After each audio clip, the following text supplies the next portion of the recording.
Disgraced former Assembly Speaker Sheldon Silver was back in the news earlier this year amid reports that he might get a presidential pardon. He didn't. But it's a reminder that he is still getting a full New York State pension. And it turns out he is not alone. You pay the salaries of many corrupt state lawmakers while they abuse their offices. Now you pay their pensions to the tune of almost $1 million a year. Years, they were the two most powerful men in the state legislature, Assembly Speaker Sheldon Silver and Senate Majority Leader Dean Skelos. Both convicted on corruption charges, both still getting a state pension. Silver sits in a federal prison where he collects 3 squares a day and a yearly state pension of $79,000. Skelos sits at home under house arrest and is sitting pretty with a $95,000 state pension. How galling is it to you that people like Sheldon Silver and Dean Skelos still get their big pension? It really is. It's insulting. It's a disservice to the taxpayers. The two are in good company. We use the Freedom of Information law to obtain pension records for 17 other former state lawmakers convicted of a variety of crimes. Most of those crimes corruption related. You pay them a total of $933,000 a year. At the top of the money list, there's former Assemblymember Alan Hevesy, who went on to become the state controller. Convicted of corruption, he's raking in $127,000 a year. It's appalling. It is. That's the word that you use. It's appalling. It makes people angry, and it should. There are former legislative leaders who weren't in office very long before they committed their crimes, so their pensions are a bit lower. Former Senate Majority Leader Malcolm Smith, despite a corruption conviction, gets a $24,606 pension.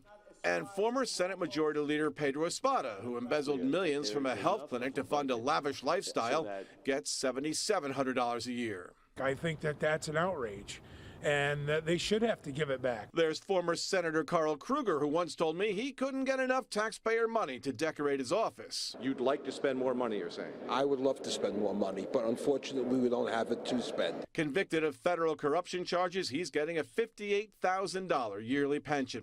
How about convicted former Assemblymember William Scarborough? He wasn't happy when we confronted him with expense records that turned out to be fraudulent and criminal. I think this is a gotcha. That's what I think. Scarborough's state pension, nearly $30,000 a year. Here's the full list of former members of the Assembly and Senate we found who are collecting a pension after being convicted of a crime. Again, most of the crimes involve corruption. Not included is former Assembly Minority Leader Brian Kolb, who insisted to me he needed a $40,000 taxpayer-funded vehicle. I can't walk across New York State. You have to have transportation as a legislative leader because I represent the entire state. Kolb gave up that car after an alleged drunk driving crash. He did not give up his state pension, though. He just started collecting at the end of February, $46,000 a year. His court case is still pending. The legislature finally passed a law that went into effect in 2018, giving a judge the ability to strip the state pension away from a lawmaker convicted of abusing his or her office. But it's only for future cases. It is not retroactive, so the pension checks keep going out month after month. I wish we could have did more. I wish there was a way to take the pensions away for people before that bill passed if they were convicted of corruption. The only one that gets hurt is the taxpayer. Again, the people that we serve are the ones that get hurt. One person you are not paying, one of the most corrupt state lawmakers we have ever covered, former Assemblymember William Boylan, he of the phony per diem and travel expense submissions. Just off the top of your head? As to what you are speaking to, I saw your report. The report made no sense to me. Boylan, still serving a 14-year prison term, has not put in for his state pension yet. Now, the pension forfeiture law meant an actual change in the state constitution. It was approved by an overwhelming margin in the state legislature and by you in a public referendum. It covers any public official in office right now and going forward, but we have not yet seen it tested in Albany. Albany in November. The New York State legislative session may be over, but there is still plenty of work to be done at the state capitol. But are the people you pay 6 figures to conduct the state's business showing up to do that work? The answer is not always, and you paid for it. You have a job, you show up for said job. That's the way it works for most of us, but apparently not for everyone in the New York State Assembly when it comes to public hearings. If you're going to hold a legislative hearing, you should show up. We checked out several Assembly hearings in Albany over the course of a few days in mid-November. Attendance was less than stellar. By having this opportunity to let everybody be heard today is really the most important thing. Blair Horner is with the government watchdog New York Public Interest Research Group. We think if you're going to hold public hearings, and they're important to have, that lawmakers attend the meetings themselves and hear what people have to say. This is a hearing on the sale of zero-emission vehicles. There was zero interest for most members of the Assembly Transportation Committee, which held the hearing. There are 26 members of that committee, but just 6 showed up to hear the initial testimony. That is a woeful 23%. Another member did show up later. Albany's Pat Fahey was one of the few in attendance. We've got to do better by the environment, and one of the biggest ways to do that is transportation. She was diplomatic about the no-shows. I'm not out to criticize my colleagues. I actually was pleased to see 6 show up. I look at the glass half full. It's actually a quarter full. A quarter full, there you go. Okay, a quarter full. I'll take your math. A few days earlier, a hearing from the Mental Health Committee on the mental health workforce. Even though there's not a lot of people sitting at the table, your voices are there. 12 members of that committee, just 2 showed up, plus 1 extra local Assembly member, John McDonald, who is not on the committee. But here's the one that takes the cake. It may take your breath away. A hearing on pandemic employment trends. Assembly members are employed by you. You pay them $110,000 a year to do a part-time job. The committee, subcommittee, and task force putting on this hearing have in total 71 different members. Just 4 of them were there for the keynote witness, Labor Commissioner Roberta Reardon. That leaves 67 others, $7.3 million in salary that didn't show up. Here's the commissioner's message. I have a lot of faith in the employers in New York State. They're nimble, they're eager, they want good workers, and workers want good jobs. And she delivered that message to just 4 lawmakers, 4 of 71. Is that frustrating to only have 4 people here to hear you? Well, you know, I know that they're busy and they have the opportunity to watch the hearings. You know, it's recorded. Among the no-shows, one of the 3 chairpersons, Rodneyse Bichat-Hermelin, chair of the Assembly Task Force on Women's Issues. On the day of the hearing, November 15th, she appeared to be concentrating on politics, not policy. We found her tweeting that day about 2 separate Democratic fundraisers she attended for the Thomas Jefferson and Shirley Chisholm Democratic Clubs in New York City. If the point of the hearing is to get public testimony to build a record on an issue, lawmakers should show up. You got to be there to do your job, right? You have to be in the hearing to hear what people have to say. And if they can't show up for the hearing, then why have it in the first place? I received a statement from a spokesperson for Assemblywoman Bichat-Hermelin that reads, in part, the Assemblywoman opted to co-sponsor the labor event on 11/15, even though she could not attend, because she recognizes the impact the COVID-19 pandemic has had and continues to have on women in the workforce. The conflict in her schedule that day had nothing to do with political events, and the committee was informed well in advance. Now, I should point out that the hearings we just showed you are 3 random days we picked after receiving photos of the weak turnout for the first of those 3 days. We didn't go to any other hearings. There have been others, most still with that low turnout, but not all of them. In the past, I have found that New York State Health Commissioner Dr. Howard Zucker has always been a tough man to pin down. I'd be glad to answer questions at the appropriate time. And when Dr. Zucker was grilled at a legislative budget hearing earlier this year, it was at times more of the same. I will get back to you about some of the other numbers. What he lacked in facts, he made up for in promises. I will get back to you. I need to get back to you about the specifics. I will get you an answer about that. I can regroup with you and we'll get that to you. Fast forward to today, and there's just one problem. Many of those lawmakers are still waiting for their answers. 7 months later, and nothing but crickets. From Dr. Zucker and the Health Department. The million-dollar question is, have you heard back from Commissioner Zucker? No, we have not.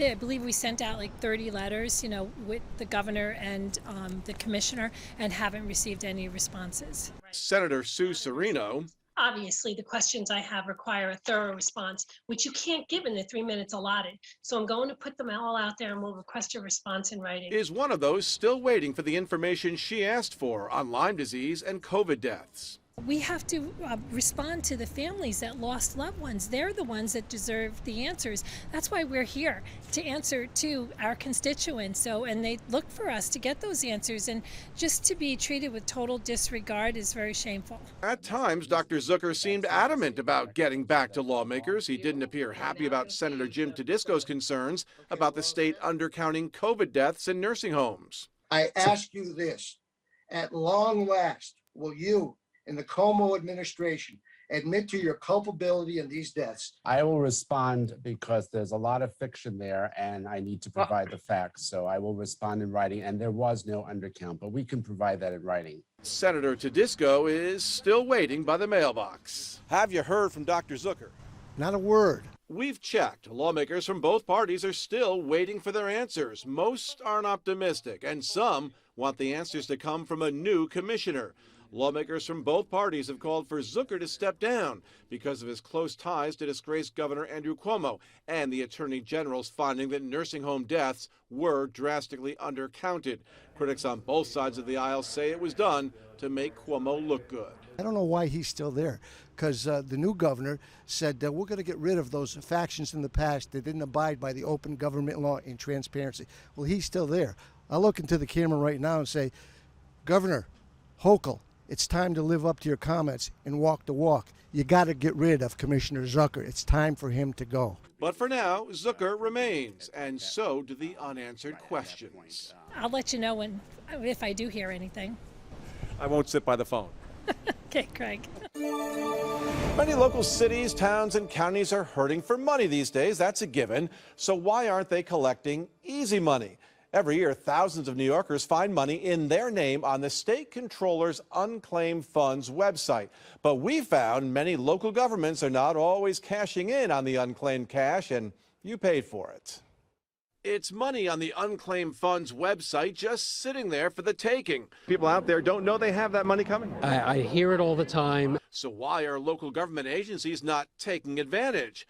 Like most cities, the city of Schenectady is always in need of money. There's the city on the controller's website. Did you know the city of Schenectady is owed funds that are being held by the state controller? I was not aware of that. Mayor Gary McCarthy says the city does check the Unclaimed Funds site on an annual basis and has received some windfalls in the past. I put in for a couple of items that were out there, and the controller had sent us a check fairly promptly. So if there's something else out there, we're going to go right back to City Hall and get working on that. Albany County might want to get working on it too. There are some 24 listings for Albany County government offices, the clerk, the sheriff, DSS, DOH. The county actually plugs the Unclaimed Funds program on the county website. So why isn't it collecting? Our budget team does it every year, and we go through it to make sure that the account might be listed as Albany County, and it's not, but to make sure, trust me, I'm doing everything I can for the taxpayers of Albany County. If there's money on the table that's owed us, we're going to get it. Assemblymember Paul Tonko is listed as being owed money for his old Amsterdam office. Just one thing. Tonko, who is now a congressman, has not been in the Assembly since 2007. The New York State Assembly and Senate are owed money, as are many state lawmakers, including 2 senators who are no longer alive. Governor Andrew Cuomo is on the list. Professionally, 5 listings for the governor's Committee on Scholastic Achievement, as well as listings for the governor's Office of Employee Relations and the governor's Traffic Safety Committee. There are also unclaimed funds waiting for the governor that list his former home address in Mount Kisco. It's unclear if Governor Cuomo is as enthusiastic about the unclaimed funds as Albany County Executive Dan McCoy. Listen, if we had money there, yes, I'll take every dime that the controller finds that it's on the table for us. Yeah, absolutely, if it's out there. And just for fun, some of the more notable non-government folks you can find on the Unclaimed Funds website. Mick Jagger, Jeff Bezos, John Grisham, and Andre Agassi. Now, only the recipient can find out how much is sitting there in those unclaimed lines. That's why we can't share any numbers with you tonight. We have asked the governor's office about the unclaimed funds in his name. We were promised a statement, but we have not yet received it. It's a question I've been asked a number of times. Didn't state officials say way back when that someday the Thruway would be a toll-free highway? Well, yes, they did say that, but it's never happened. The Thruway could be toll-free, but it can't be free. Money to maintain it has to come from somewhere. Santa Claus and the Easter Bunny, they're out, so it's either tolls or taxes. I-88 from Binghamton to Schenectady, fully opened by connecting to the New York State Thruway to great fanfare back in 1982. Who knew that the state of New York had a chorus? Hard hats, but easy on the ears.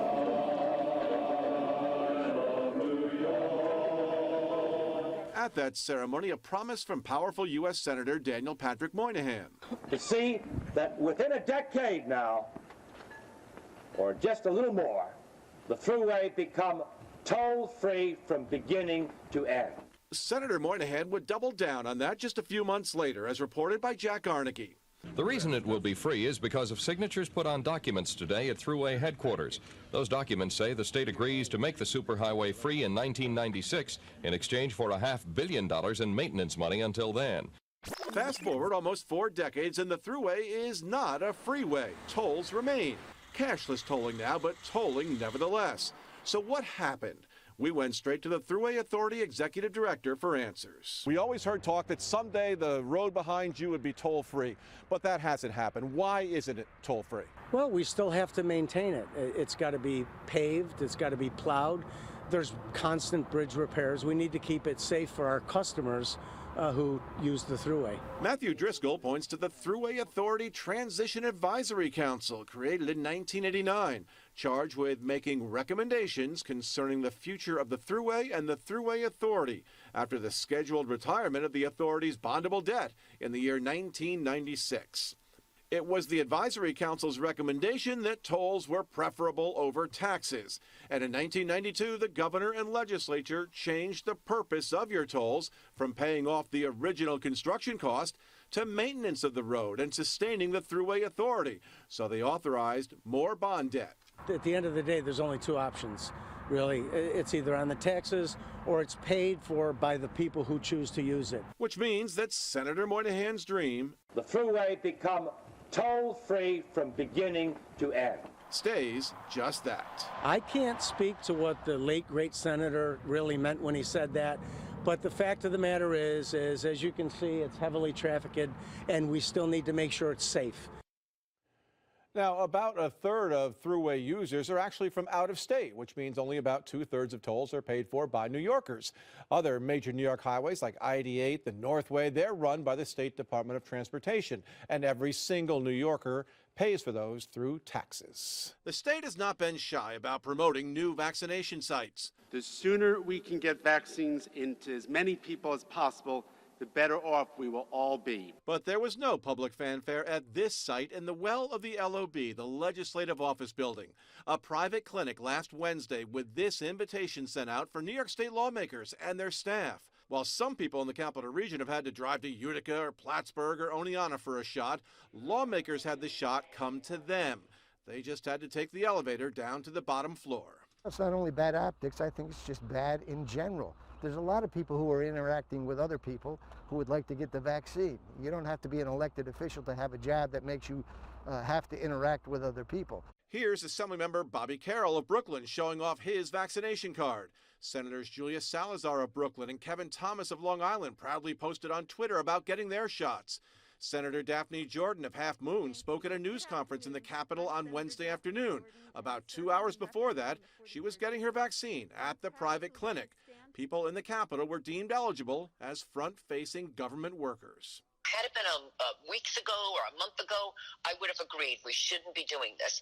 But now that we have, they're actually, really scrambling to make sure people are coming in for those vaccinations, and we need these government offices open. So I was okay with it. At one point, workers at Albany Airport were given the vaccine. That's the only other vaccination operation for employees at a large workplace that we can find.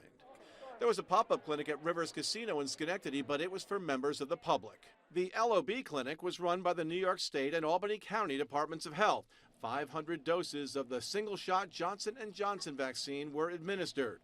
The state provided the location and the vaccines, but wouldn't comment, saying the site was established and managed by Albany County DOH. We need to get our state government up and running. Right now, it's still shut down. You can't get into assembly members' offices or senators' offices. In this way, and I say this is a great initiative from the two leaders from the Senate and Assembly, and I commend them on this. On a beautiful spring day like this, a young person's fancy might turn to tennis, but what you'd see in Schenectady Central Park would likely turn your stomach. The once splendid tennis stadium in the city-owned park remains dirty, decrepit, and forgotten. We first exposed the neglect a year and a half ago. Since then, private citizens have tried to help, but public officials, not so much. Is this the year that something finally gets done? It was the place to be in the 90s and early 2000s, the Central Park Tennis Stadium in Schenectady, home to World Team Tennis and the OTB Buzz. Jimmy Connors on the court as Billie Jean King watched from the stands. Serena Williams wowed the fans there, so did Martina Navratilova. But the buzz died down, and weeds and decay took the place of spectators. No love for this tennis stadium. We caught up with Schenectady Mayor Gary McCarthy just a few days ago. Does it frustrate you to see that tennis stadium looking the way it does? Yes. It's an embarrassment. We first alerted Mayor McCarthy to the crumbling court a year and a half ago, September 2019. Can it be saved? He said money was scarce and repairs couldn't be made. Just days after that story aired, two youth groups sprang into action. Attacking the weeds with a vengeance, they cleared the court. Once we seen your video, we talked to the city, the people that are over this, to get, press and youth build in here so that we can get this back to what it once was. But with no follow-up from the city and another year of neglect, the weeds, as they are wont to do, have been storming back. Nowadays, this stadium is frequented only by fans of cheap thrills and crass graffiti, most of which we can't show you. If you want to walk where tennis royalty once held court, you do so at your own peril, squeezing past weeds that are taller than I am and then having to dodge the broken glass underfoot. So will Mayor McCarthy take a swing at saving the stadium? Is this the year the tennis stadium finally gets the attention it deserves? We're, again, looking at all the options as we come out of the pandemic. What could be different this year, a financial windfall in the form of pandemic relief funds from the federal government. That money is going to allow us to look at projects that we would not have otherwise considered. So you think that federal money could go to a tennis stadium? It's possible. Of course, it's also possible the stadium will remain forgotten, at least by the city, but not by us. We will keep you updated on its status.